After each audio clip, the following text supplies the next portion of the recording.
All right, we are getting ready to start our Zine Zoom number 2. This is getting a little deeper into a discussion about zines in and around the excitement of our Zine Swap that we're doing.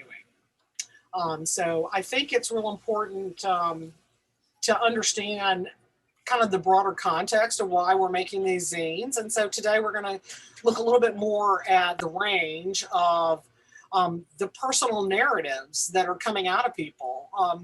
The expression perizine, P-E-R-I zine, referring to personal zine as a genre of zines, pretty much so seems ridiculous to me because all of these zines are personal. They're all about your personal experience, loves, likes, hates, fears, the things that you're struggling with. And it could just be a visual zine that is totally just coming from your personal art aesthetic, that it's purely a visual construct instead too. So, but all of these things are coming from you as the author and creator of these zines. So they're all kind of. Cristina, isn't the difference between a personal zine and another kind of zine not the sensibility so much as whether you you become a character, a first person character in the zine?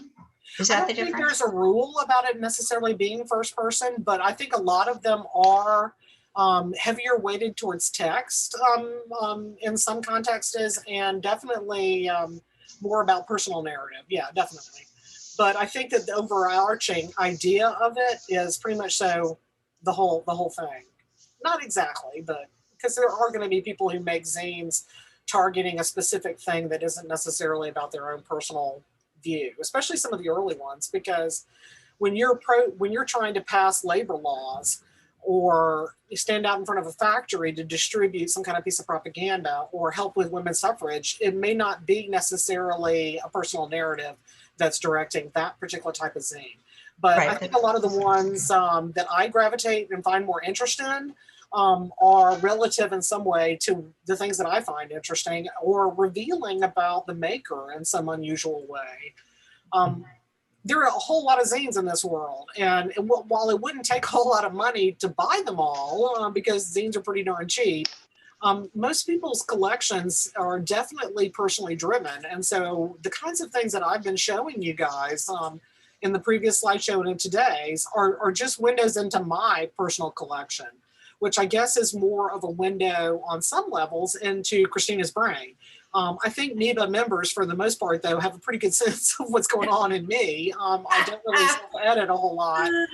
And I'm sharing content on the website and all because nobody's giving me content. So everybody's getting to see, if I got more content, we'd get a more broad perspective, I guess. But hopefully I'm covering a lot of the bases. Yeah. Unbounded generosity, that's what I call it. Yeah, yeah. I thought that while we got people trickling in, I would go ahead and start with the funner demonstration kind of portion, which I think you guys are really going to enjoy. I don't know if everybody has just a stack of simple copy paper in front of them or nearby that they can get. And we're going to do something that I do in a larger context of book classes that starts off with the expression single sheet constructions.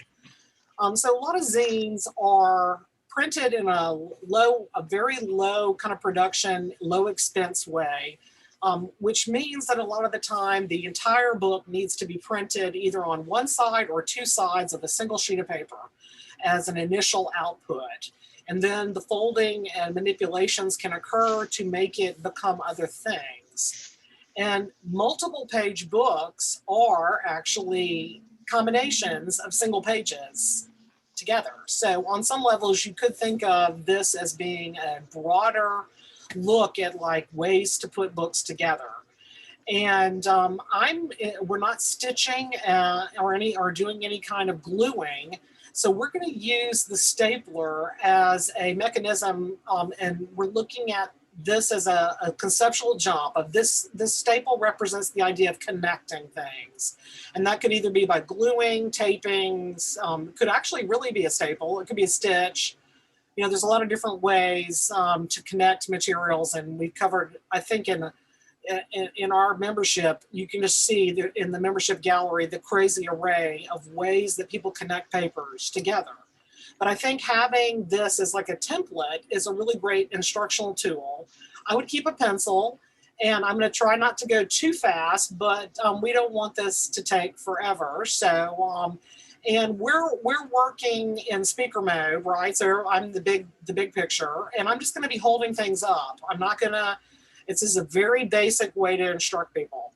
Okay, I have a pink piece of paper that I'm using so that it's not so blown out with white. And I'm going to turn on my light now so that we can see what I'm doing a little bit clearer. Okay, there we go. If I back up just a little, it might be better too, because that's pretty bright. Let's turn that down just a smidge. Okay. I'm having a pencil nearby so that you can write words on things. I think I'm taking all the pictures from the Wish You Were Here project from 192 submissions from all these people, right? And we gave them some simple instructions that I would say 50% of those people didn't understand.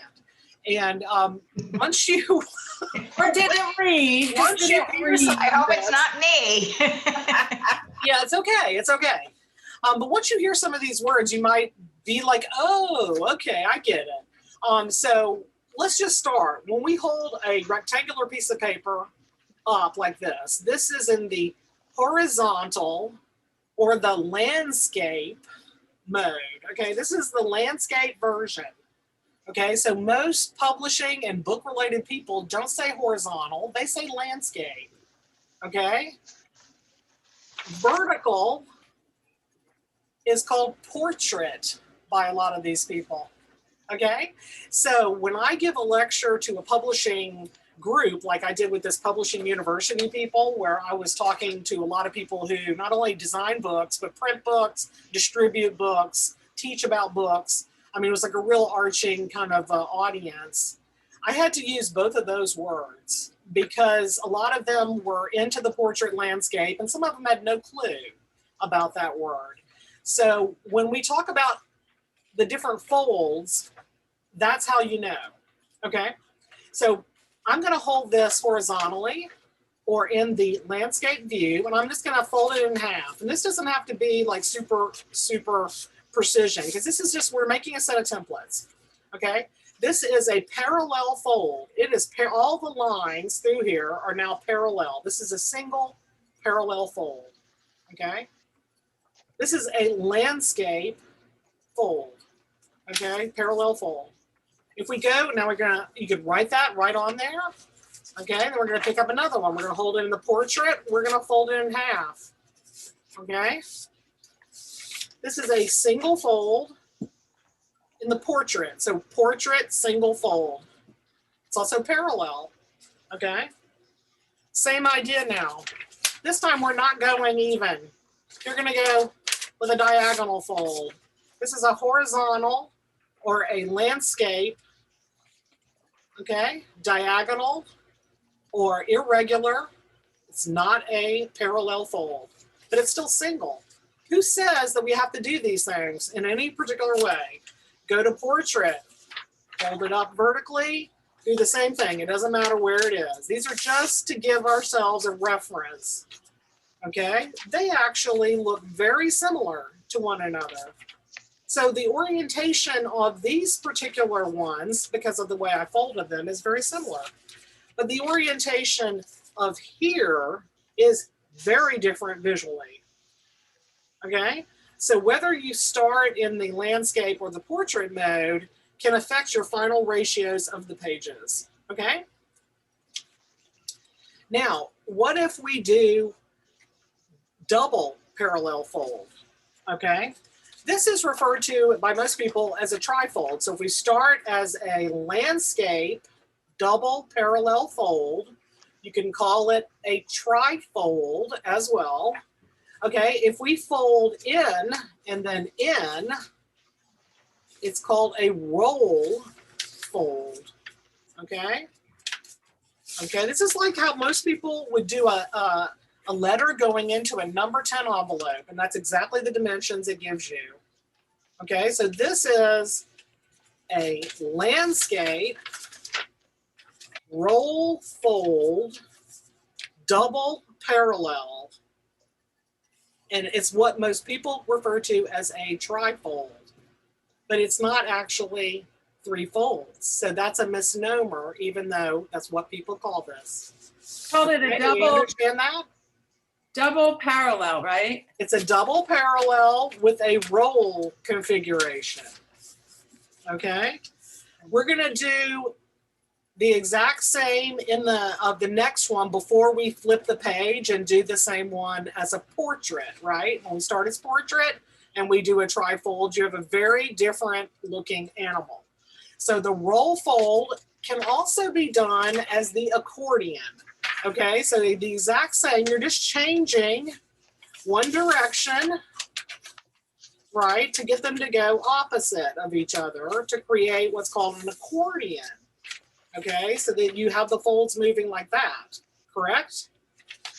So this is also called, think about it, landscape double parallel fold with an accordion fold. Okay, so these words are like in combination. Okay, so those are the 2 versions that happen in this direction.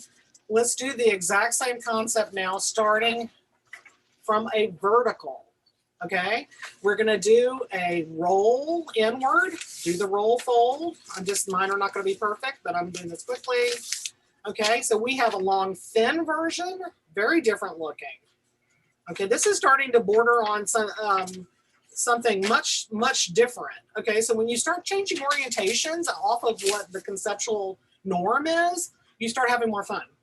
So that's the roll fold version. Now we're gonna do the accordion version. So that makes the folds go in opposite directions, but there's still 2, double is the word, 2 parallel folds.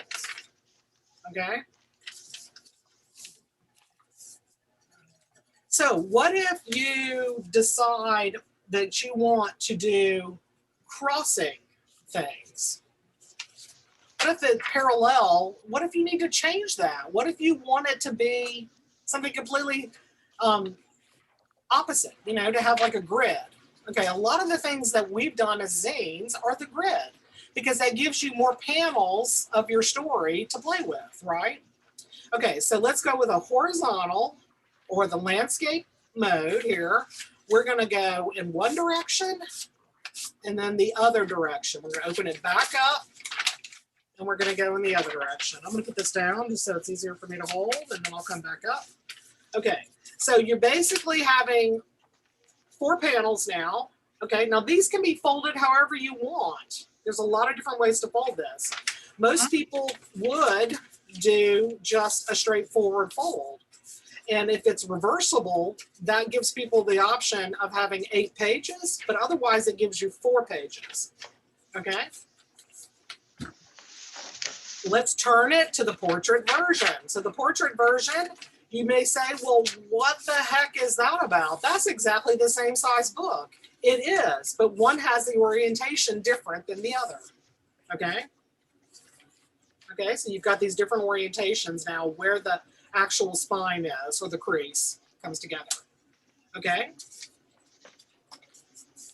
So that's that one. Let's say we want to add even more to it. Okay, so we could take and keep doing more and more folds. So then we get into the notion of, is it going to be like the hot dog or the ox plow that we use, where we have, I'm making it quicker by just folding this up, right? Instead of actually spending a whole lot of time to make sure they're even, like you do when you're making a nice one. How did you start that, portrait or landscape? You could go either direction again, and we're going to make the 2 different versions. Then we would slit the these 2 spots right in the middle. to create our version of what we did. If you look at Stephanie Stigliano's little video that we added at the bottom of last year's post about the outcomes, she talks about cutting it into the three straight across. Okay. So again, if we got our scissors sitting nearby, we can go ahead and make our ox plow. Where did I just brought them underneath something here. Here we go. All right, so if you fold it back in half, then the easiest way is just snip. I mean, it's harder to get inside of it unless you come at it like that. And we go like that. And then it's the down motion. And then you flatten and get it some alignment before you give it a good squeeze, because you can adjust it a little bit better now and before you make a hard crease. So most people, I think, are too aggressive with it, and they could make their alignment better in the fold process. But this gets us in that direction. That's our typical ox plow in this direction. Let's do it in the opposite direction, which creates a very different little zane. You went really a little too fast on that. Oh, did I go too fast on that? Cutting, just where the cutting was on that one. Okay, let me go. Because I know it when I'm watching.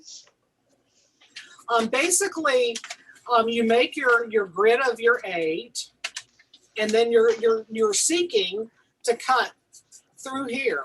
It's not easy. What are you going to do? You're going to punch it and then cut? It's a little awkward. So if you fold it up like this, you can cut easier just that one panel, and you're cutting both at the same time. They're both exactly in the same place. This lends to an easier and more precise look. Yeah. Got it. Okay. Okay. And this is the typical that we do. We could do, before we go to moving it in the other direction, let's do the Stephanie version, which she's referring to as, what was it? Something like a center cut double accordion, I think is what she called it, which I've never really heard. So we're in the landscape, we're folding in half, we open it back up, okay, then we turn it, and we fold it in this direction. Okay, then each of the side panels come in to the middle. Again, we're just being really quick and putting this together. Okay. Now, so in her version, we go up 3. One way to do that, which I think works well for hers, is to just shave off the crease. Instead of trying to go down the line, well, this is a second way of approaching this idea. So I'm just shaving just a teeny little whiff from those 3 panels to create that. And then these fold accordion in to the middle, okay? Accordion in. When you do that, when you take off that little bit, does it end up folding better? It does, because you have this buildup on the 2 sides of the accordion, and that is why cutting away, if you look at her zine, it has a dark black line. It doesn't just have a little line for where to cut, it has a dark black line, and you're meant to remove that line so that you have that space between. The shaving off is equivalent to that. It really does work that way. So now it opens up like this, which is kind of an interesting thing. You can really turn it in different directions. When you look at her versions, she's playing with them like that. Okay, so like that. So you have a whole accordion that flips. This part just flips back and forth, sort of, so that you can change what the inner dialogue is, and then the whole thing collapses back down. So it's a very different structure, even though it's exactly the same fold. That's the idea. So I think she called it something like a center cut double accordion. Yeah. And it ends up in a horizontal alignment done that way. Doing it the other way creates a very different, we're not going to do her cut too, we're just going to do the ox plow, but turning it So we're gonna start in this direction, and then it seems like it's gonna be really hard to get those panels out of these, but you're gonna fold it in half, and then these panels come into the side. So your dimensions are really, really different. And Ooh. okay, so the dimensions of the pages are gonna be totally different. So Wait, now hold that one up. hang on a second, I just needed to put it down for a second to be able to show you. So the dimensions closed versus ours, you know, I mean, it's like, let's turn them both the same direction so you can see. I It's a much longer, thinner kind of an idea. But want you to start again. So we started with. We started up, we came in. We open it back up, we turn it, we open it, close it to the middle, and then each of these pieces goes to the middle. Okay? Ah. And again, we're gonna hold them closed, and we're gonna cut one section here, which is actually cutting them both at the same time to create our little split. Okay, we're gonna open up those flaps, and then we do our downward motion, and we have our little zine. This is moving on way too fast, I think, for people. People get hung up when you start adding more elements. But I think it's a really great exercise to make yourself a set of all of these. And then you can start thinking about your projects and who is gonna be the best friend for your project. I think that's the thing as a teacher of book arts that I find the most frustrating is that people are trying to shove ideas that they have for these books into structures that aren't necessarily helping their cause. You know, and it's like they just are doing it. It's like buying a journal and just filling it up. But when they get into the book arts, they kind of start in that vein, I think, initially, of like, I'm going to make this, I'm going to learn the structure, and then I'm going to fill it. At some point, the conceptual jump needs to happen from the structure to why you're using that structure. And it's just one more part of your vocabulary as a visual artist to pick the right structure. I think that's a really good point, because I think unless I'm, you know, really kind of just playing and sort of not thinking about where I'm going to end up, that there's this back and forth between, you know, structure and content that often I feel like I'm not getting anywhere. And then once you get it, it kind of falls into place, but you have to have that kind of patience in holding the ambiguity while you experiment with the doubleness. And so that's a very good description of it. Yeah. All right, so you had a little chance to slow down for a second. Let's keep moving. So what if we're making 16 instead of 8? I am going to make my square paper from this piece. And the way you do that is you just go over like a diagonal across till the edges touch. I don't know if you can see what I've done here. I've just folded a piece up till this edge and this edge connect. And now I'm gonna just cut that off to make a square. I like doing, you can do this on a vertical or horizontal too, but I like doing this as a square myself. I just enjoy square pages sometimes a lot myself. So you get your piece to a square, and that's how you know it's nice and square. It does have a crease in it, but this is just a template. So you would be starting with pristine, beautiful print that you made or something you did initially. So here we go. We're going to go in half, and then the halves come into the center, and then you turn it and the halves come into the center. So you're going to end up with 16 equal little squares here. We need 2 of these. So if you put them next to each other and do them at this paper is so thin, you can do them at the exact same time. I'm going to teach you 2 different ways to cut this so that you have, there's probably more than just 2, but you're going to get 2 ways to cut this. Again, we're still in the single sheet constructions. So I'm just going to go ahead and get my 2 together. I'm going to start folding. So I'm halving. And I'm doing it sloppy. Instead of opening and closing, I'm just going to start just going down small and by halving and halving, just so that it doesn't take quite as long. This is how when I teach like kindergartners or Alzheimer's patients that don't have the precision of being able to do it. And it works out okay. It might not be stunning, but for a template to help you remember these, to get it all into one little like folder or something, you're going to be psyched.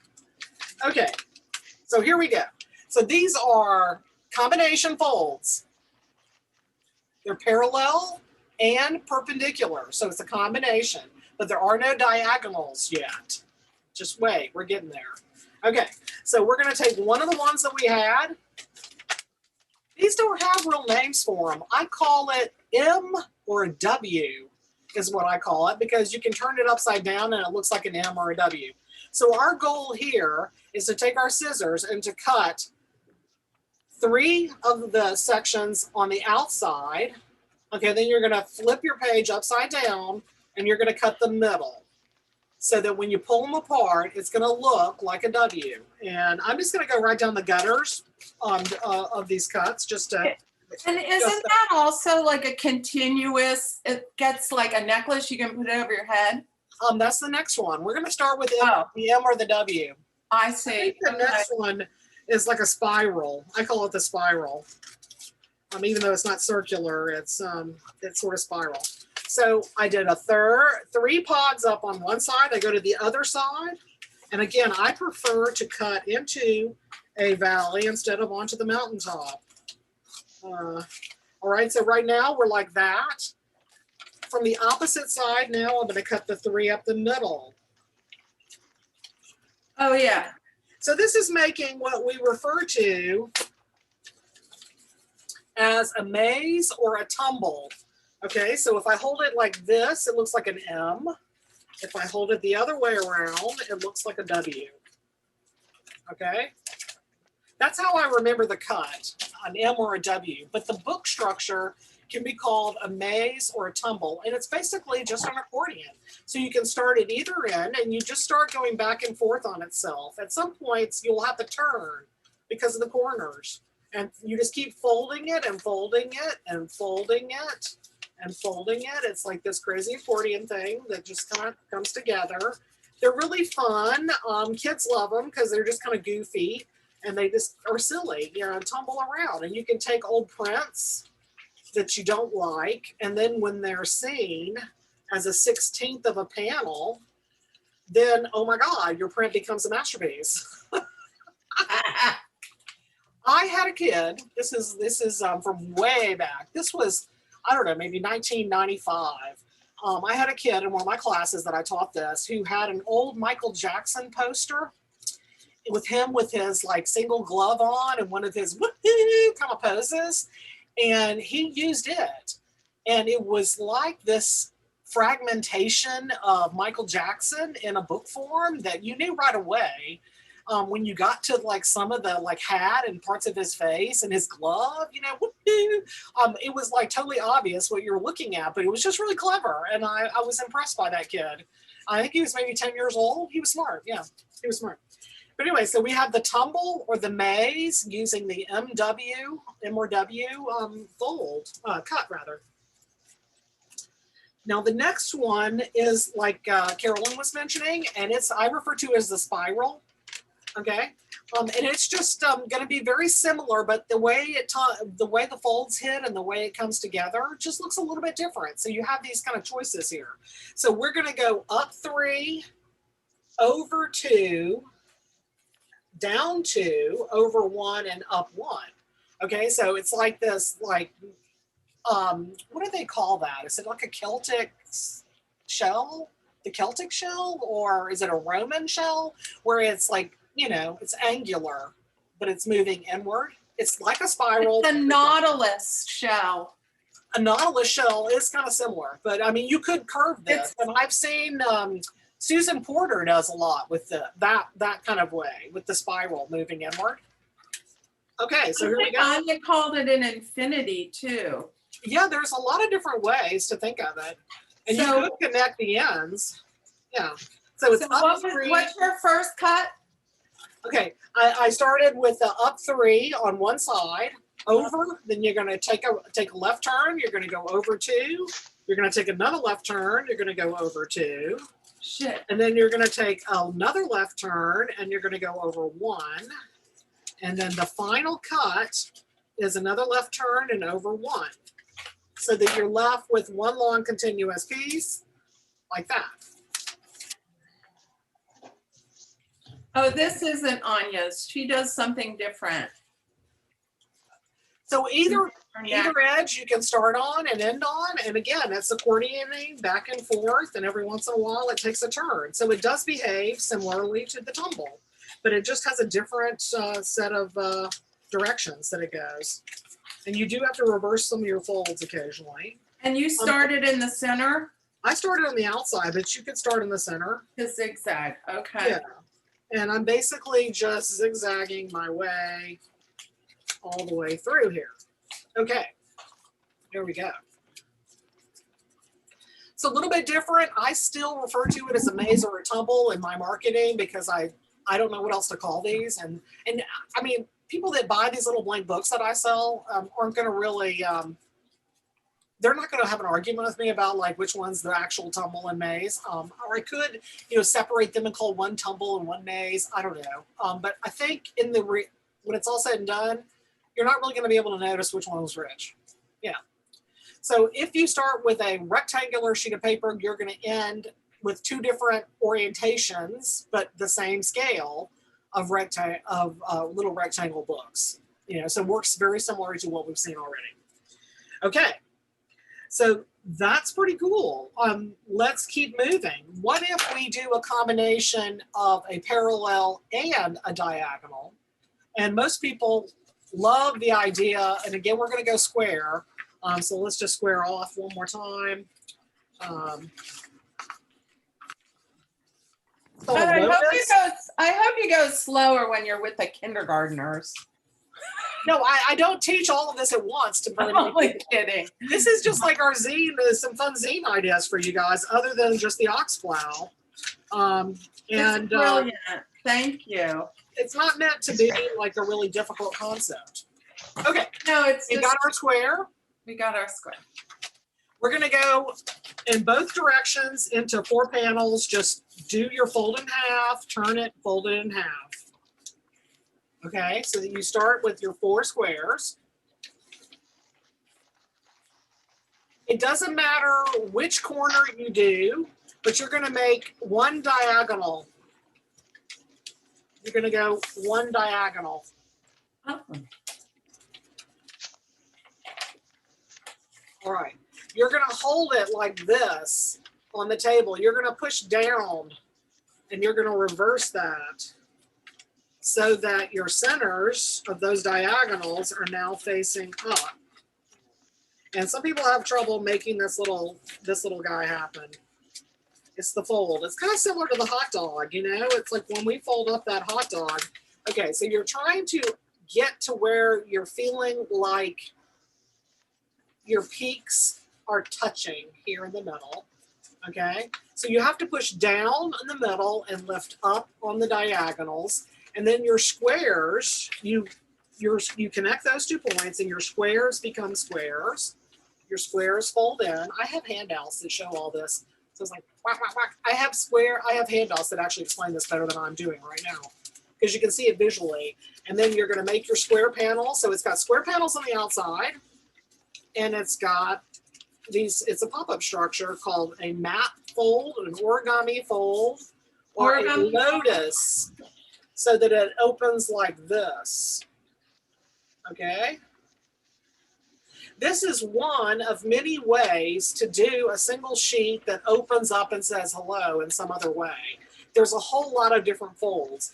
There are people who now take this and then make this go the other direction. Okay, like that. So I'm just taking my tips and I'm folding them inward. Okay, so I folded those little sections in. Show it from this point, which right, and now when I fold that up, it's gonna look like this on the inside instead. Okay. I didn't see that. You can't see that? Can you see that? No, that? I can see that, but from the standard lotus. Yeah. Are you going in like this? I'm making the insides go in. So open it back up. You don't want to interfere with the squares because those are basically the outsides of your book, right? So any violation or manipulation should Oh. be on the little pointy pieces, Okay, so, right? yeah, So you're manipulating the points in the middle is what you need to be doing. is Yeah. this what you did? I reverse fold, I unfolded it, I folded it in a new way, and then I made it fold back up. I want you and you to- can cut and more. I want you to take it from, will you hold your thing up Okay. Hang on a at second. this point? Is everyone else getting that? Because she's folding down on her Okay. table. Let me go back to the original lotus. Here's the original lotus. Okay. I'm going to open up to the point, flip the point in, and fold it back to it going up. So you have to not only bend it forward, but you have to reverse fold the crease in the part that you flipped over. Do you see what I'm saying? To make it go in the same direction as the pointing pieces. Sometimes these, like when you get more crazy, it might be better to see it in person. Yeah, this is why This is like a little more advanced. Yeah. Yeah, I'm gonna skip this. This is why I could never do origami from a book. Yeah, it's more about the learning how to read their cryptic instructions than it is about actually doing it. But I think staying with just the plain old lotus for your kit would probably make the most sense. So when we talk about this idea of adding, what if we did a whole bunch of these and we start back mounting them to the next page, the next page, the next page. So each of these squares could be mounted to another one. That other one could either be oriented in the same direction or opposite, so that it's moving in different directions as you continue, or it's making a wheel. Okay, so there's combination ideas here that are potentially building off of the individual sheet. Okay, cool, very cool. The other ideas of other binds of single sheets are when you are choosing to do either perfect, what they're calling perfect binds. There's a whole world of perfect binds that are not perfect, which is one of those jokes that most people make. They're like, oh, perfect binds. Perfect bind means you're taking single sheets, you're stacking them up, and you're either connecting them with stitches, like you would in a Japanese puncture, moving out and around, or you're connecting them with a gluing type procedure through here. A true perfect bind, you would stack the materials up, you would do a little teeny saw in here to make little trenches, you would put a little string, a little bit of string that's holding the section together, and then you would do a wrap of super, that mesh, to make sure it stays nice and tight, and then you would tip it into the book. So it wouldn't just be hot glue, like Staples, you know, the squirt of hot glue down the side to keep your book together. So there's a lot of different ways to go with a perfect bind. So a lot of people like to make notes about that. We call anything where you're folding and sewing through is referred to as saddle stitching. Okay, even though it's stapled, it's referred to saddled. That style. Okay, so you either have a perfect bind with glue or stitches, or you have saddle stitching. So you'll see that as choices in the book world too. So some people, you know, really want to experiment more. So we can put things in combination. We can have accordions coming out of things. We can have a lotus and something else all together. You don't necessarily have to have a whole bunch of the same thing in tandem. So this idea of hybridization is really popular, especially in the zine world. I'm going to stop there because that's a lot in a hurry. And so hopefully you have a nice little batch of templates with some wording on it for you to give you ideas. When you get into the idea of maybe front and back side getting in the action, then it's like double the cost, but it's also double the content. So that might be something you're into.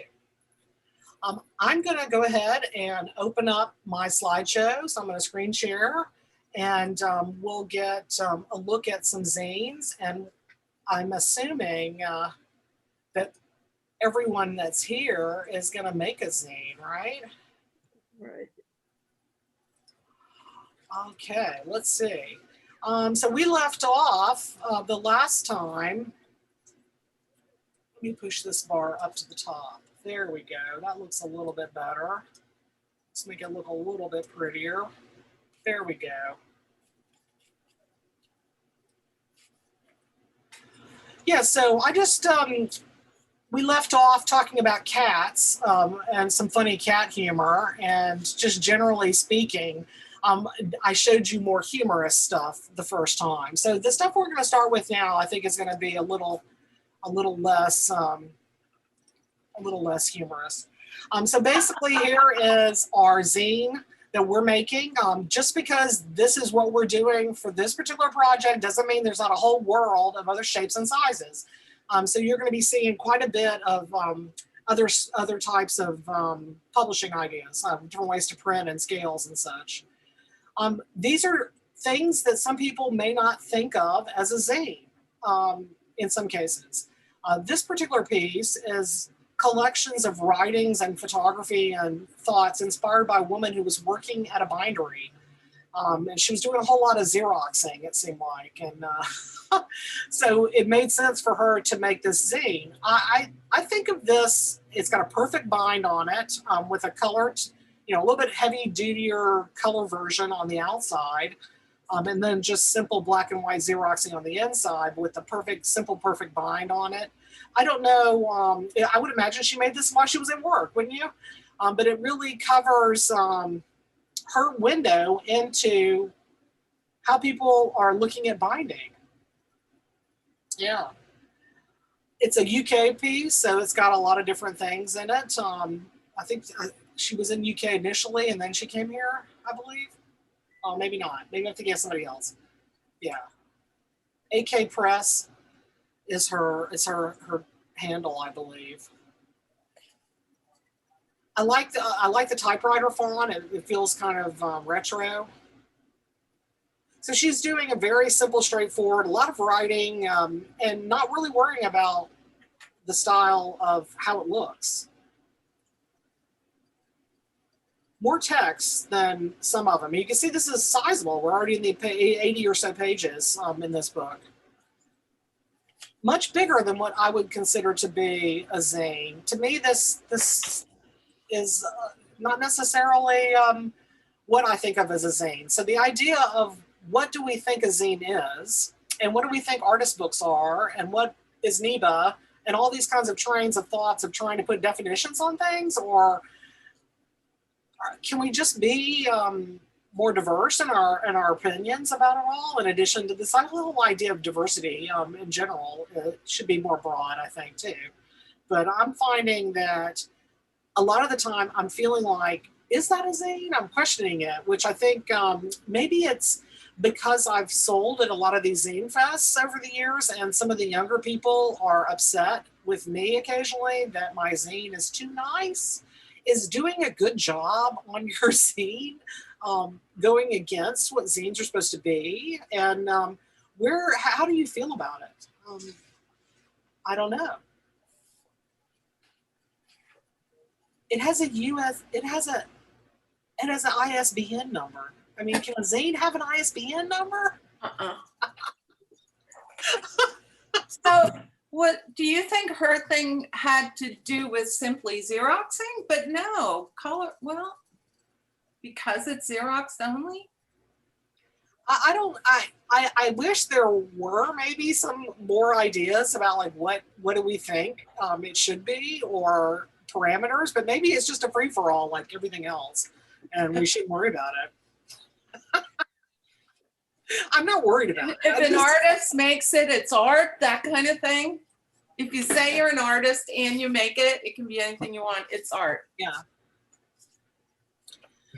I showed you last time, I showed you an artifact that was more recent, but I really wanted to show you this one because I kind of thought that the idea of formation was kind of critical in my thinking of zines. And why zine? Because zines are so cheap.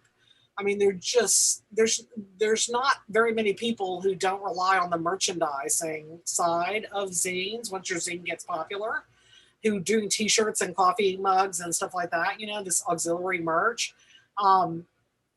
zines are about passion and they're not about money. And so you have to decide, is your career in the book arts for passion, or do you think you really want to try to succeed somehow financially or in the volume of distribution that you achieve? Like, how many copies do you sell a year of a zine you make? Are you leaving it out in weird places for people to find? So for me, I keep coming back to this zine. It's one of my favorites just because of that and because of how well it's done.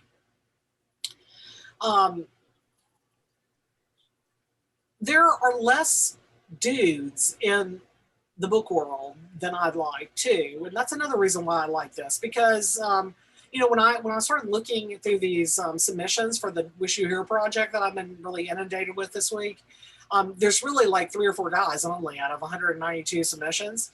And I noticed that that was the case also with a lot of my zine collection, that there just weren't really a whole lot of guys. I showed you last time the body positivity and self-image book done by the man who has issues with fat shaming and such. That one was really unusual, but Andrew is cool. Yeah. I like his style. It's sparking off of comic book stuff too, but it's very smart and it leaves you thinking in other ways, which I find really nice. I don't know how long to stay on each panel because I have a lot of these because I thought they were interesting. I mean, on some levels, what you're writing can be thought of like a bubble or a thought. Is it a thought bubble or is it meant to be him talking? I think it's more thought bubbles, maybe. I like his illustrations, but I do like some of the ideas of the creative being destruction at the same time, and the idea of remapping. I mean, we don't come up with original thought as often as all that, but we do connect dots differently. And we do this idea of remapping as something I enjoy. It's a lot of hand illustrations, which are complicated to do, or a little bit more. That's probably one of the harder things to draw, I think. But it's talking about the maker and how these things are creating foundational ideas. I'm not sure. I mean, he starts to mix a lot more of like galactic kind of like, space and exploration. I mean, I don't know. Have you ever seen that Carl Sagan stuff from, what was that called? It's like the universe, Cosmos? Cosmos, that's what it was. Yeah. And I think like Joseph Campbell wrote a whole lot about this idea of art, creative expression and art, and how it's like fundamental of human origins and mysticism, and these things are combining. I mean, this dude definitely, yeah, something so human in their surviving for more. Yeah, this idea of the struggle, and why be beautiful, and how is it a foundation to us to make art and have these creative, communicative kind of needs that we have to share art with? Yeah, so this particular piece I thought was, it's one that I go back to. Let me just put it that way. Yeah. It's And it is philosophical. Yeah. I like his style. I do. And some of the pages are really full, but their graphic design of the way he lays them out, it's like there's a whole lot of content, and it's, the tectonic shifts are happening, as he's saying, but the way he's organizing the materials makes it repetitive and soothing in some sort of way, that the objects become these falling rocks, and thoughts are like in these bubbles that are sort of rock-like formations too. Yeah. And the idea of an artifact in the first place too. I mean, that's why the whole zine is named that. Yeah. These are really beautiful drawings. This Yeah, guy, it's fascinating. he can draw, there's no doubt about it. Shapeless artifacts that live on in the minds and on the tongue. Yeah. It is something to me that this notion that we're making book arts is part of the legacy, even though we're not really discussing it that way. There is something about this idea that we're leaving behind this written content, especially nowadays. I think it's very important. Also, too, you know, people talk about the value of book arts because they're hard to sell. But I was having this discussion this week with Ronnie about her books. And I said, it's not really about the individual books, but you guys as individual artists that make books over and over, it's the collection itself that has this incredible value. Yeah, I agree. Yeah. And this is his little sign off that he gives. Yeah. So Andrew, fantastic dude. Here's another heavy hitter. This is, I tell you, I've been collecting this woman's work for a very long time. In 1996, her first name is Karen. I can't remember her last name right now. And she's very aloof. Let's just put it that way. She's hard. I mean, her bloom and her art handle is Art Noose, like a noose around your neck, Art Noose. She just has scrubbed the internet of her real name. I mean, I'm not kidding you. You can't find this woman's real name. I have looked and I have bought 190 something zines from this woman over the years. Okay, this woman puts out a zine every other month. This letterpress with a carved, recycled wood that gets carved, woodblock print. She does 200, they're numbered, 200 to 250. They're numbered, and occasionally she gives additions to a friend of hers who does sewn onto tape here, little additions of all of them sewn together in sets. So when I fell in love with her zine, I started trying to find the numbers, back volumes, right? And all of a sudden I was like, you know, amazed to find out that these were up there for sale too. I'm just going to tell you right now, I spent $99 shipped on that book. You got a deal. The idea that people are doing this because they love it has to really be appreciated here. This woman probably paid more than that to the person who bound it for her because she made like 5 of each and she did a bunch of different ones. And I had already bought a whole bunch of the individual ones, but I didn't have those dates that these volumes represent. So I got lucky and was able to score this one. But how many zines is it? It's somewhere in the, I think she's in the 190s. Yeah, she's out of Oakland, California. And again, they're letterpress, completely letterpress. She does them with one sheet of paper on the inside that she folds into the 4s and then trims out so that after she's stapled them, they stay together. Let me hold one up here. So you can see the scale of it. That's the scale of it. But it's really front and back of one sheet of paper to get the two, because it's small, it's thin, right? So she prints front and back letterpress here. So she has to set all the type, right? And she's got some little adornments, like the little fishy guy floating around here. And then she does the front as letterpress, and then she probably letterpresses on top of the screen. I don't know which order she does. It's not a screen, it's a woodblock print. So the pink of the octopus is the only part of the print. The rest is, but you can even see over here that each one is numbered differently. As she's letterpressing, she's changing that number each pull.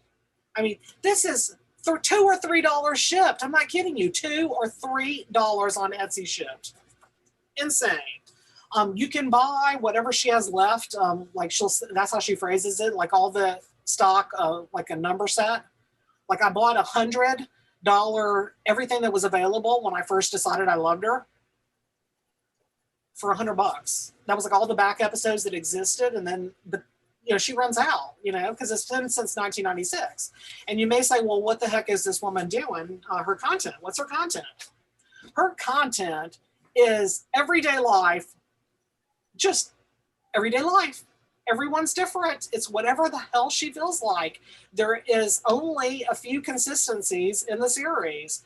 the scale, the fact that it's all letterpress, and then there's this wood block that she's carved.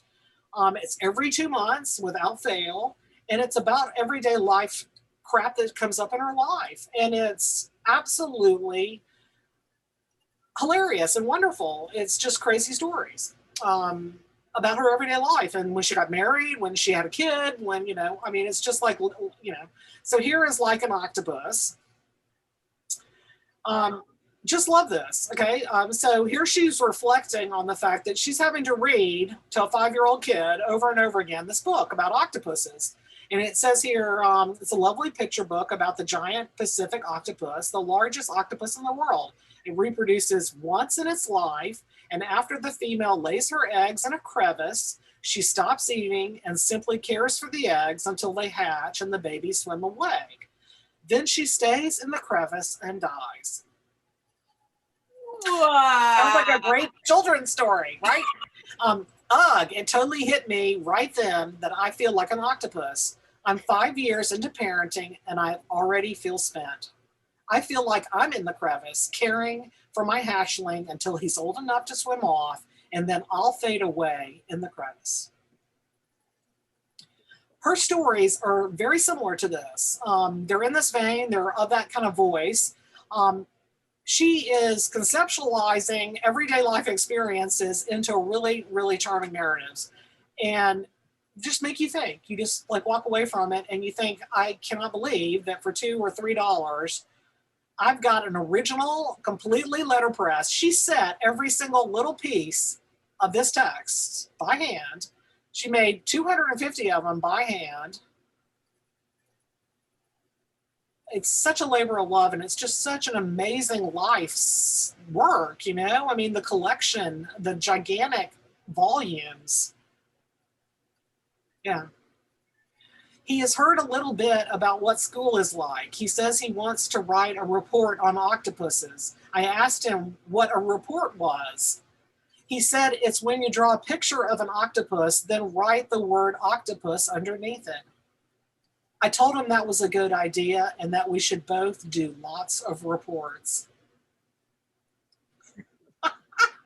We should just draw pictures with a few name underneath it and move on. Do we need to dwell on that crevice where we're going to die? I don't think so, you know. Hopefully not. She usually on the last page has some kind of quote that she liked. You know, it's not her quotes. Sometimes it's lyrics. Sometimes it's political people. It's just all kinds of stuff, you know, on the back, last page. Yeah. Here's another one. This is a fairly recent one. This one is like totally different. So like I told you, they're kind of random.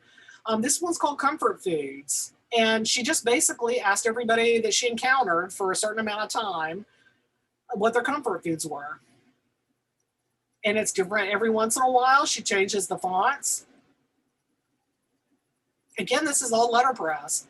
And it's just sort of like a document of a record, you know, it's not really anything else.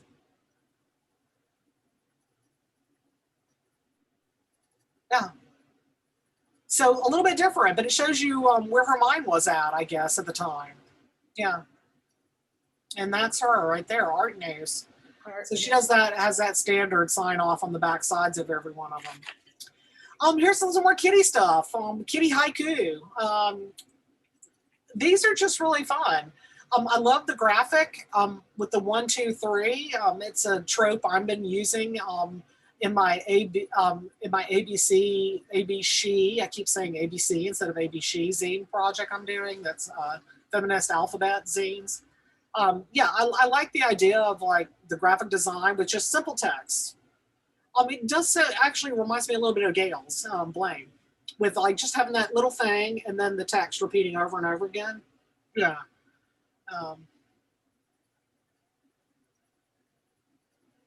I'm not a poet, but I have occasionally written a good haiku. I like a good naughty haiku. It's sort of like the sea shanties that get a little racy sometimes, you know?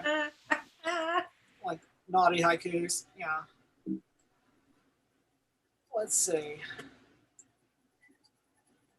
Why are you not going forward? There we go. So this is a woman out of Canada. I go to Montreal a little more often than other places because, well, now we're not welcome, but at some point they'll open the border to us again. But because I took K through 12 French, which means I can't do anything but order off of French in a polite way. And B, they hear my voice and say, oh, I speak English right away. So I don't have to like kill myself on it. But they have a larger, funkier book scene, I think, than you might imagine. There's also a really beautiful Saint Armand paper factory there. There's a really great store in the Plateau area called Papier Japonais, which has a lot of really wonderful Japanese paper. Oddly enough, it's owned and run by a couple that used to live in Boston for a long time. So they're expats who had a good feeling about moving to Canada. And I wish I could have like stowed away in their luggage, maybe. Anyway, yeah, so there's lots of book arts up there, and they have a couple of funkier, like places that have like a whole rack full of zines. Like you'll be going into an antique store or a junk shop, and right near the front, they'll have like a weird rack with a whole bunch of zines in it out of nowhere. Or you'll be walking along and you'll see what used to be an old cigarette machine that they have modified to hold little zines and little teeny boxes with art trinkets and oddities that you can just buy, you know, like you would a cigarette pack, that are kind of cool. So I had a good scores while I was in Montreal over and over again with some good Canadian artists. I just wanted to also go into this idea about what the scene is like. Zine people are real into their zines. And they don't just for the $2 or $3 on Etsy send you their zine. They wrap it with specially printed corresponding papers. They buy washi tapes to correspond and have like their own little thing, you know?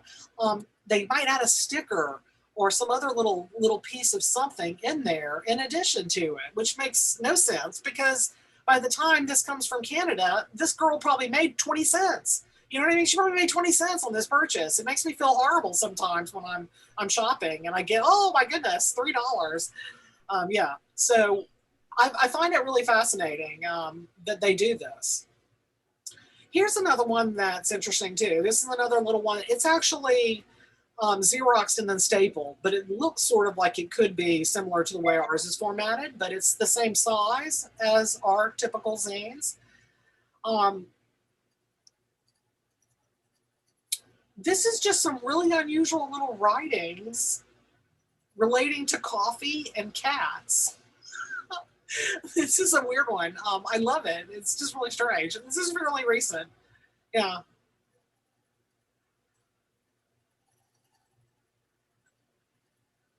Yeah, that's a good one. Coffee container. And she's changing the text shapes a little bit here, playing with shape. Again, it's an interesting way to think about coffee and kitties and ideas like this. Yeah. Yeah, it's more about coffee than it is about kitty, but it's definitely a fun piece. Yeah. Yeah, so there's a lot of different ways to play with text, and that's something I think I'd like to be better at. I've been a photographer and more visual all these years, so I'm finding that playing with text is something I'm trying to expand. Yeah. Yeah, so another Etsy purchase. Yeah, Smashwords. That's another website that you can go to find some interesting zine people. Yeah. So when you find somebody you like and you start reaching, it's just like anything you search on the online, any kind of web and search engines. One thing leads to another. So if you find one place that's selling zines that you like, you're going to find links to other people that are selling too, and it just sort of spreads. Yeah. Here's one that's in full color that shows more of the typical like style of zine making that I've experienced in the workshops I've taught. Where you're providing like a whole bunch of clip art, basically, like you just tear up a bunch of magazines so that people aren't sitting there too long going through magazines while they're in the class. and you kind of limit the scope of the kind of content that you put out there for them. And then they just start clipping apart things and put them right down on a single sheet and just go. If you have the Xerox machine, these are great for workshops in like a library context where they let you have access to the Xerox machine, or they'll have to go do it later and make the Xeroxes later. But it's basically glue sticks, scissors, and a bunch of crap on a table, and all of a sudden you've got a wonderful zine. I've done a whole bunch like this, but this is a really fun kitty one that steps out of the box. This one really, it's a hot mess, but it works. It works. Yeah. Yeah. Just crazy clip art, just going nutty with the collaging. So it can be really fun if you only give yourself a certain amount of time. That eases up your self-editing and allows you to expand your creativity. Like maybe give yourself exactly 1 hour, put the stuff on the table, hit the like timer, and just let it creatively flow. Meow, meow, meow, meow, meow, meow, meow, meow, meow. I mean, hey, anybody can write a zine. Look at that. The kitty just wrote the zine for you. Yeah, look at that crazy face. Yeah, I think it looks like that's the guy from the Godfather. Yeah, that's I think that's who that is, isn't it? Yeah. Yeah. Yeah. Marlon Brando.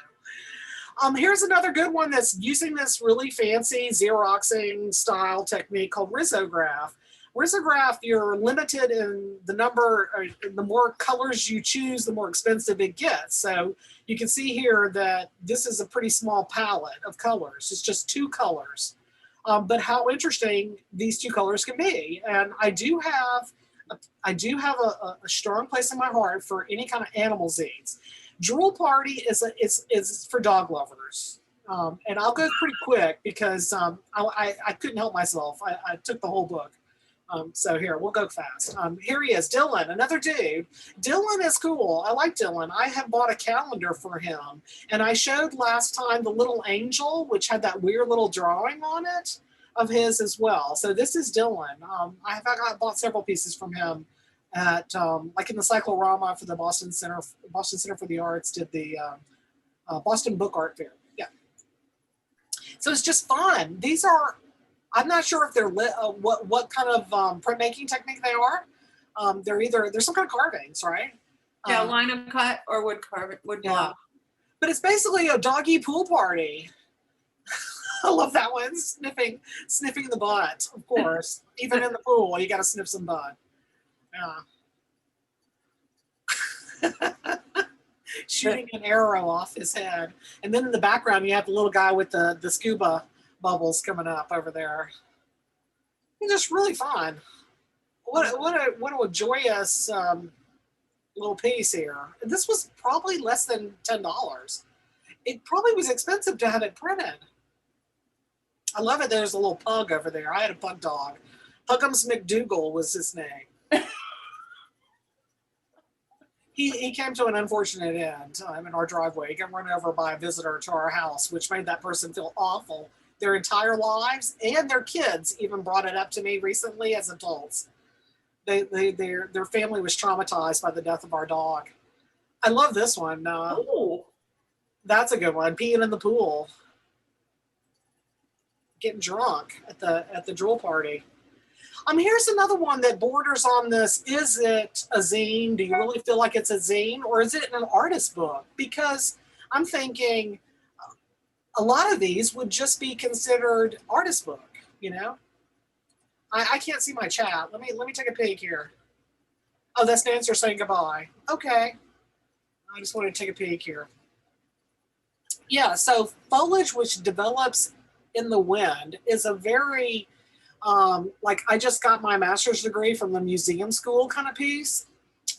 It's kind of a, like, why did he call it that? And what is the real deal here? I don't really know if I'm getting it exactly. It's just folded over in staples, but you can see he's chosen to add some art paper on the front and then a second piece, this black paper that really sets it off and makes it look much more like an artist book. Yeah. I just wanted to give a little, I don't remember the guy's name. So a lot of photo. It's pretty much so only photo with I don't think there's any other text other than this title.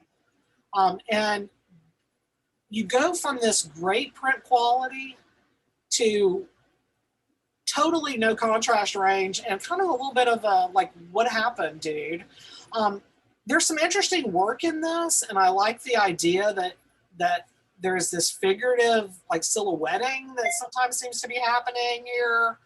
But I'm every time I look at this piece, I think of what a wasted opportunity on the fact that either the printer was just so bad, or maybe they just didn't go to the right Kinkos. I don't, Staples or whatever. It's such a washout, and the ideas are there and interesting, but it just fails. It fails because the print quality is so bad. So you start off with this really interesting cover with a real photo on the cover, handmade cover, art papers, and then it just slowly goes to, like, did it run out of toner? Did your machine run out of toner? Is that what happened? So I'm not really sure. Yeah, all those photos hold up. Yeah, I think that they still, I mean, I liked it enough to still buy it, but in retrospect, as I've been looking at it more and more, I mean, that's like anything you do. The more you look at it, the more critical you start to look at it. Yeah, I just wish that the black, there would have been a black on some of those prints. Yeah. Here's another way to think of the idea of collaboration, which is something I wanted to talk to our group more about. This is what she refers to. She did the Sybil press. I can't think of her first name right now, but she is taking content from a bunch of people. Making what she refers to as a mixtape. And she's done a bunch of them over time periods, but they're just really quirky. I don't know exactly what criteria she's giving people. Sometimes I think there's some kind of continuity, like maybe she suggested some kind of motif idea, but it's not really mentioned, just their names and the works. And sometimes the works have a little bit of text in them, but they don't really. And it just makes you wonder about it. So when we go back here, you can see that she has back mounted some of the back sides of this accordion to make a few of the panels have double thickness, right? And work as like a hinging so that you can play with it in different ways like I am here.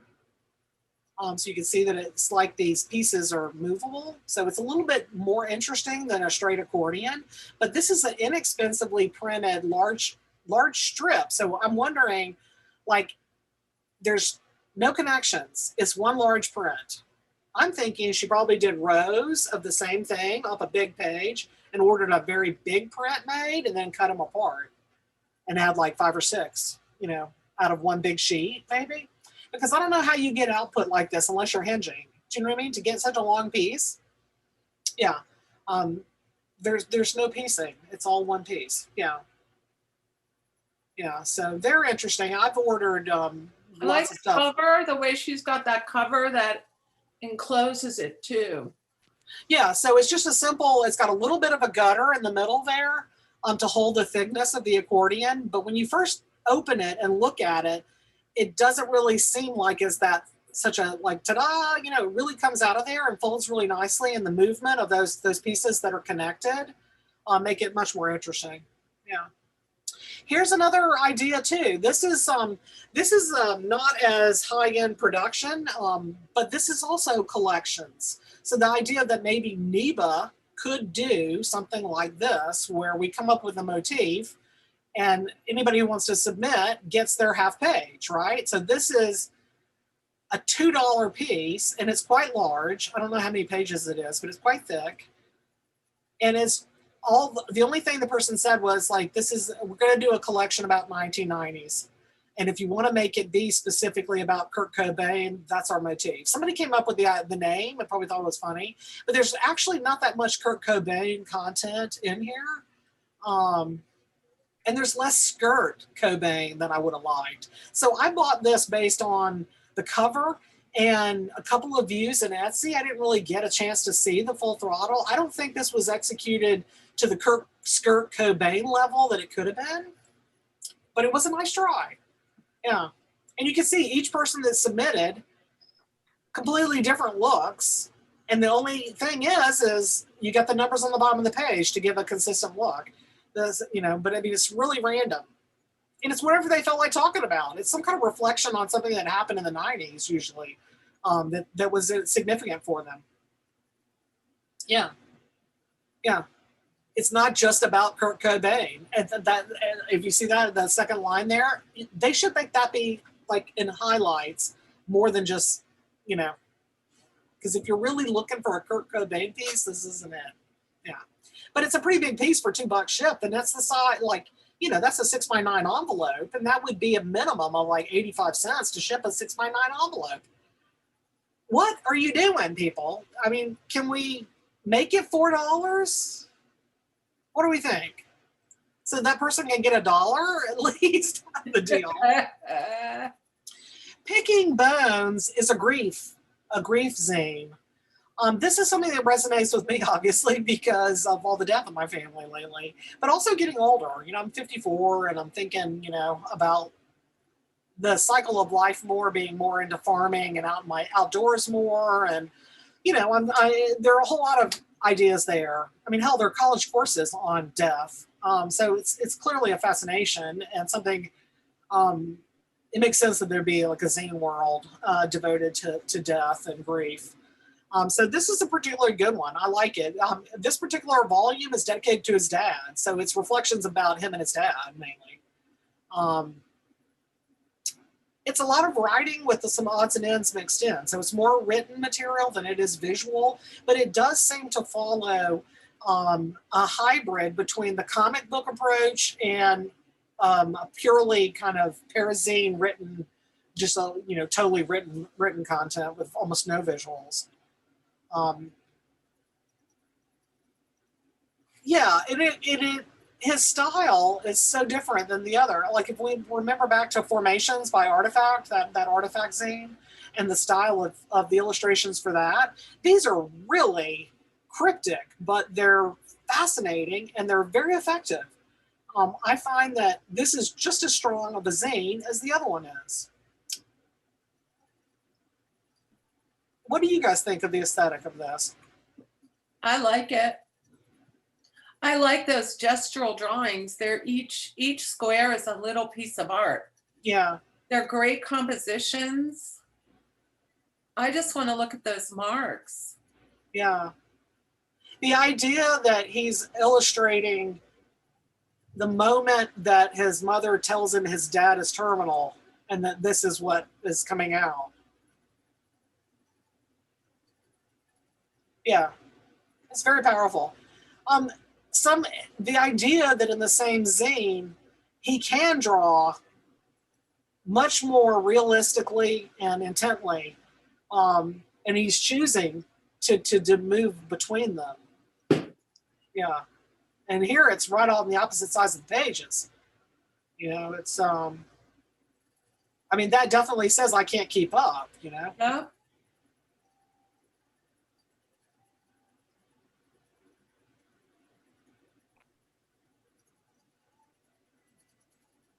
The writing style is really wonderful too.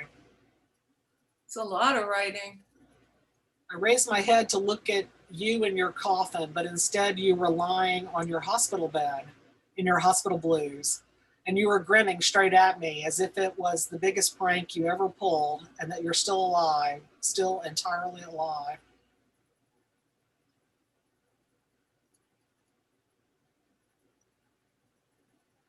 I put this page in here because it starts to talk about the idea of the coping.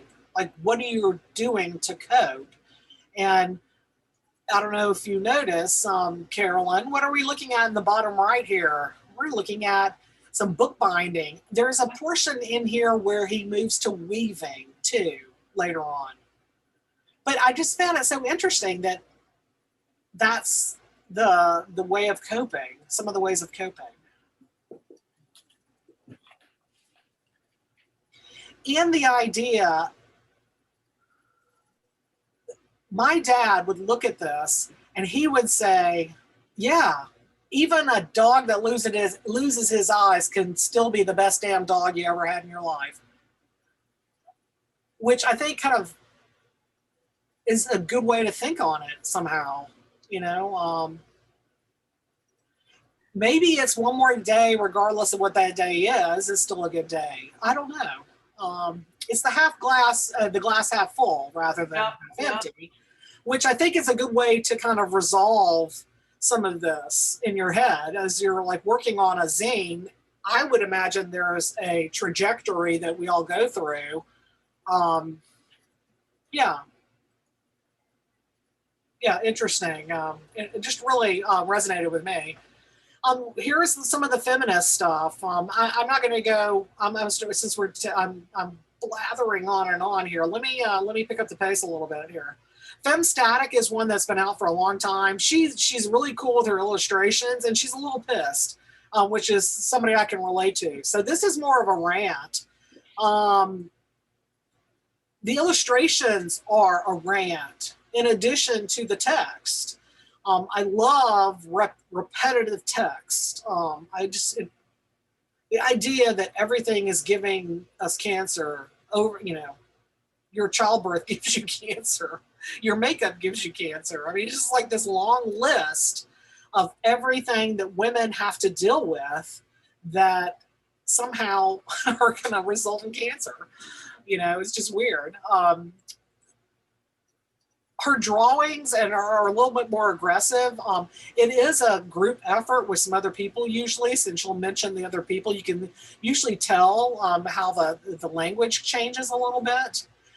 It's definitely an instructional concept. They're trying to explain, instead of just ranting, they're trying to explain like why women, I guess that's because there are a lot of younger people that don't necessarily know definitions or the history behind like feminist movements and such.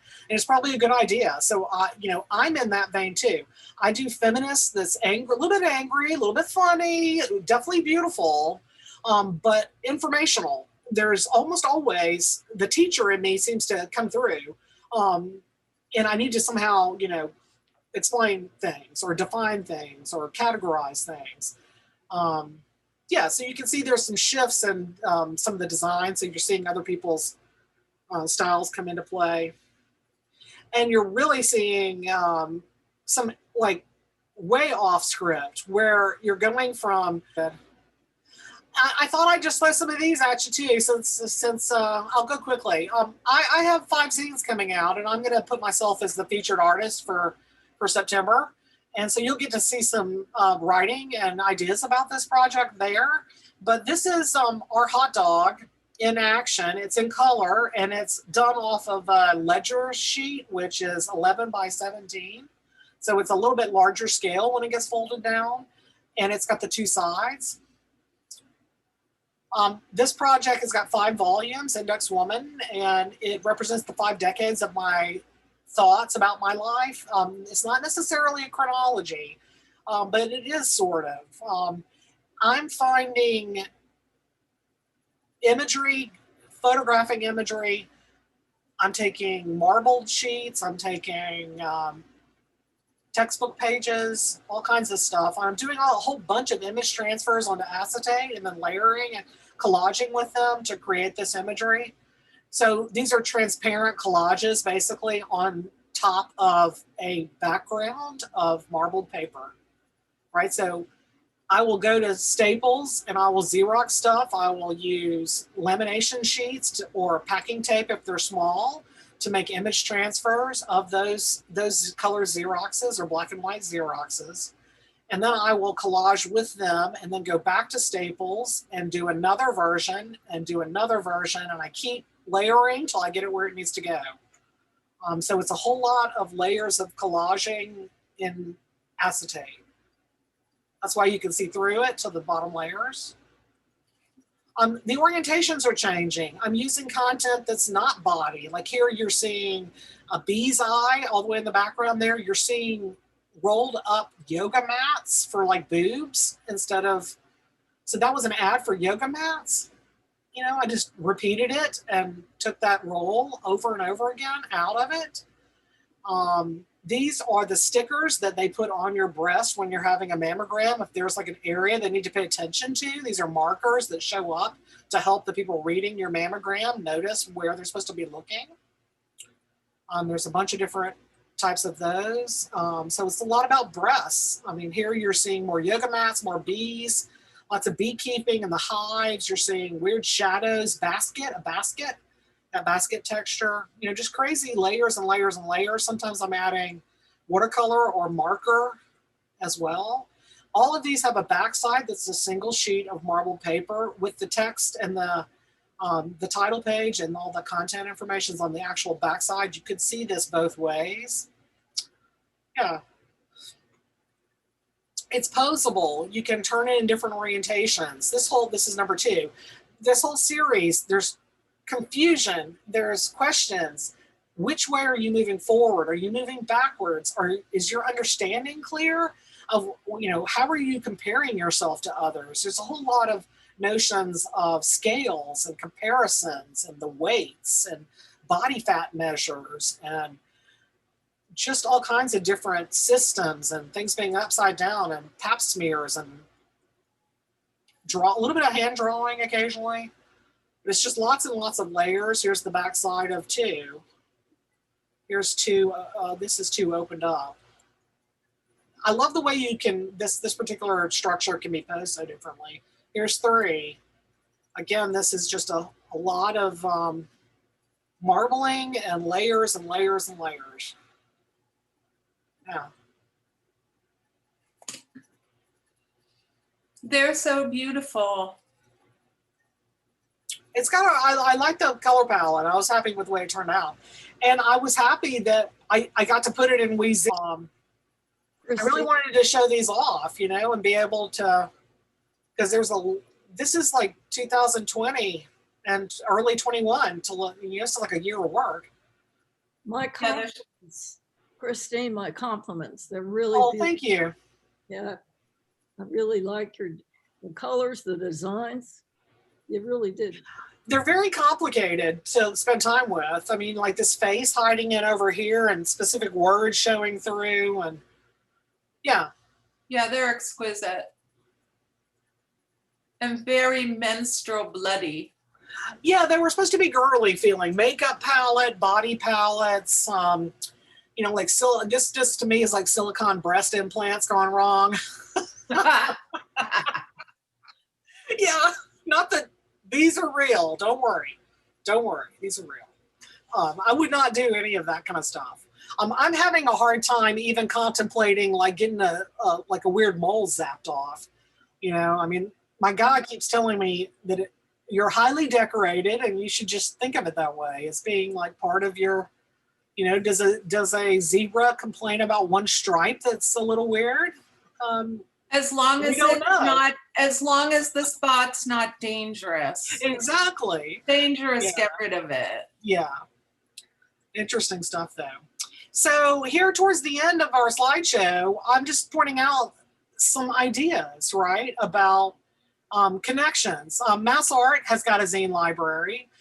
Individually, we could donate. Individually, as a group, not individually, but as a group, NEBA could potentially approach them. This is things that we need to talk about, you know. Do we want to approach some people about selling or soliciting entry into people's zine libraries? I mean, it's one thing for me to just say, hey, Mass Art, would you like to have a couple of my zines? Just give them to them. I mean, we're talking about a $2 to $10 kind of an item, you know? I mean, are we really going to sell them? I mean, but as a group, NEBA hasn't really discussed the potential of possibly selling to special collections groups NEBA's Zine Swap collection. So that's something that we could think about. Do we want to donate it? Do we want to try to sell them? Right now, we're only using them as a thank you gift for high donors. The people that gave $100 to $500 have been given I just shipped them a thank you note with the zine, one of the zine packets. So these are ideas. Do we want to go for visits to some of these zine libraries? Do we want to think about putting our zines out there in other places for sale. Like, do we want to say, does Christina want to say, or whoever want to say, like, oh, Blue Stockings, can I sell my zine at your store? You know, there are whole bunches of places that these zines are for sale. So you might want to collect them. You might want to sell to them. You might want to just look at their websites and see what's going on, because there's some fun stuff going on. So there's ways to look at all this. There are people that are doing, Quimby's is great. They have a big zine assortment at Quimby's, and you can send, you know, you can't send a big load of, they don't want a big load of anything. I think you can only send 5 copies or 3 copies or something like that of each zine, and they take 50%, and they want you to have the same price as you always have, which means you are losing your 50%, right? You can't say on Etsy, I sell my zine for $10, and then you can't tell Quimby, I want $10, and they have to sell it for 20. That's not going to fly. So it has to have a suggested retail price that is consistent, okay? Or people are going to freak out on you. Now, that doesn't mean when somebody comes to you individually, you can't shave a little off of something and give people a deal. That's how people operate. They'll hook you up with a deal. And that's probably part of why they send extra stuff, is they feel like if you were buying that in a bookstore, you'd be paying twice as much. You know, you just got to think about all these kinds of ideas. Maybe Zine World is just for fun and you don't even worry about it, which might be where everybody's mindset is. I would propose that this is our next field trip. They're open with COVID. You know, you put on your mask. I don't know if you have to put on a mask to go in there, but they're open for visitors, and I was going to drop off a couple of my zines just as a gift for them, so that you can claim you're in their collection of or whatever. You know, it's nice to be in and have work in people's libraries, right, as artists. But I thought, why not make it into a field trip? So what do we think? Are we up for maybe that? Do people think that would be a good idea to do a field trip? It's Dorchester, downtown, you know, it's like, you know, Metro Boston, you know, pretty much. Yes. You know. I like it. Since we don't really have a whole lot of people to ask, should we just plan it when it's good for us and screw everybody else? And if they can make it, they can. And if not, Yes. we will figure out a time and let people know. Sounds good. I'm in. Yeah, I think so. Yeah. So I'm thinking that looking at ways to increase collaboration is going to be fun. Right, so maybe doing something like the skirt Cobain idea. That's a real straightforward fold in half kind of idea. Right, so it's just a front and back Xeroxing in black and white, and maybe we could get like a color paper Xerox, not color Xeroxing, but black and white on color paper like they did, and we could come up with some theme ideas.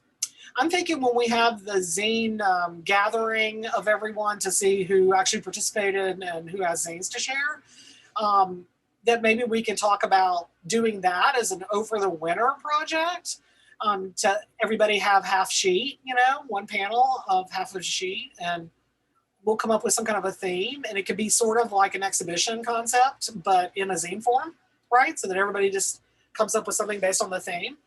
Does that sound like a fun idea? For the winter or not? Yeah. Okay, cool. Cool.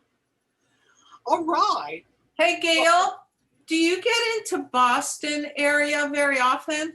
No. Oh. Do you know of any zine libraries that are up around you? I'm not sure there are. What city are you in? Not to my knowledge, but I was wondering, does Printed Matter sell zines? They do. Mm-hmm. The Minnesota Center for the Book Arts has a lot of great zines. Okay, I used to belong. Go ahead. I used to belong to the International Society of Copier Artists, and Printed Matter had, you know, carried that. They definitely have a pretty large zine collection there. I've shopped with them online. I've shopped with Center for the Book Arts, it has zine sections. I know that San Francisco's Center for Book Arts has a zine section in their shop. Does Jaffe Center in I Florida don't know have? If they do. I haven't bought anything from them yet. I haven't seen anything about zines. Yeah. My most recent purchase, I didn't get a chance to photograph it, is a company, and this is again one of those companies that, like, I'm going to hold you up and I'm going to tell you, I spent I spent $19, including the shipping, for this big wad of stuff, right? It came in like a full-size envelope because it's big. And the reason why it came in a full-size envelope, because they gave me 2 that I didn't even buy, newsprint. These are like little newspapers. These are weird little newspapers. So we could go to a place that actually prints newspaper. They gave me two newspapers. They gave me 2. This is called Drawdown, is the name of the company. And they're what is referred to as a distribution zine, people. Distro for short. They have things that they publish themselves, but they also carry people's zines and how, like, you know, as well. So Drawdown's a good place to get some stuff. So I got these, and they even give you a lovely little thank you note. I bought these 3. This is what I actually paid the money for. And these are heavy duty. They're big. And it may look like that's just, let me come in close and see, I'm holding it at an angle to see if you can tell by the light. That is a real black and white photograph with slits in the cover, tipped in. Wow. Okay. They were initially $6 each. These were on sale for $4 and $5 each. Wow. These are done as a project, a fascinating damn project. These are photography students. Okay, I don't remember the school. Does it say? It doesn't say the school. I can't remember. These are a bunch of college students that decided as a group, let's see what it says here. Does it say? It's signed and numbered, hand signed and numbered. It's got a whole lot of pages. It's in color, photographs. This is basically the portfolio of the graduating, either master's students or undergrad of a college photography department. And there's like a series of them. I think there's maybe 6. I bought 3. But they have a real photo, like that's an actual print. Pipped into the cover. How could you even do that for $6, nevertheless 4? With color, printing. It's Just sizable. the die cutting alone on the, you know, to make the slit. I mean, it doesn't make any sense. And then they give you 2 stickers, 2 like folded newspapers, $19 shipped. Now that's insane to me, but I love it, and I love collecting them, and I get totally jacked when I get one. You know, it just blows me away. And when I sell one, I get totally jacked too, which is like really funny to me that I could get so excited about some woman in Japan for, you know, $12 shipped, buys one of my Virginians, you know, that are they're a little more expensive. But I sold a Merkin, $3. That little zine Merkin from last year's, $3. Right. It's now in a special collections library in London. That's great. Okay. That's great. That's all they bought. They didn't buy anything else. They just gave me $3, and the international shipping was like 14 because that's how my Etsy site set up. So I felt bad. So I gave them a Virginian in addition because I was like, you know, they're making, you know, they're paying $14 for shipping, and it was like a, you know, postage stamp. It was like sharing some of my passionate collection that I have.